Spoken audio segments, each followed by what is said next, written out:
வீடு, நிலம், தோப்பு, தங்கம், வெள்ளி நகைகள்னு ஏராளம். அத்தனை ஆஸ்திக்கும் ஒரே ஆசை மகன் சத்யநாராயணா. டாக்டர் ஆகணும்னு ஆசைப்பட்ட மகனை தஞ்சாவூர்ல டாக்டருக்கு சேர்த்து படிக்க வச்சாங்க. கடைசி வருடத்துல நடந்த விபத்து. ஒரு கடையில இளநீர் குடிச்ச சத்யநாராயணாவை அந்த பக்கமா வந்த பஸ் இடிச்சதால புலியூர் சரோஜாமா தன் மகனையே இழக்க நேர்ந்தது. அந்த ஆக்சிடென்ட்ல அதிர்ச்சியோட உச்சத்துக்கே போனாங்க சரோஜாமா. சுய நினைவை இழந்து அம்மாவை அதுக்கப்புறம் மீட்டது நடிகர் விஜயகாந்த் தான். கிட்டத்தட்ட 3 வருஷம் இது சரியில்லை. விஜயகாந்தால தான் நான் கொஞ்சம் உயிரோடு இருக்கிறதுக்கு காரணமே.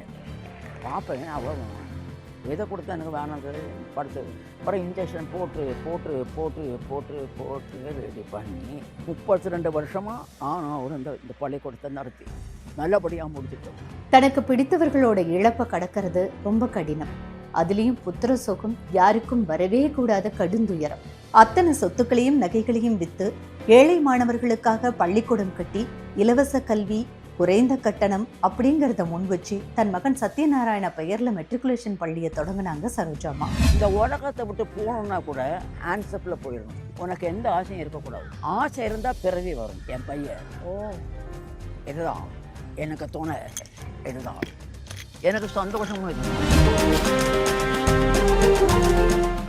வலியை தன் இதயத்துல தாங்கிக்கிட்டு பல குழந்தைகளோட சிரிப்பு மூலமா அந்த வலியை மறக்க முடியாது, ஆனா மறைக்க நினைக்கிறாங்க புலியூர் சரோஜாமா. சரோஜாமா மாதிரி இரும்பு மனுஷிய கண்டிப்பா கொண்டாடணும். இறப்பை கடக்க ஒரு இரும்பு மனுஷி எடுத்த முடிவு தான் இந்த பள்ளிக்கூடம்.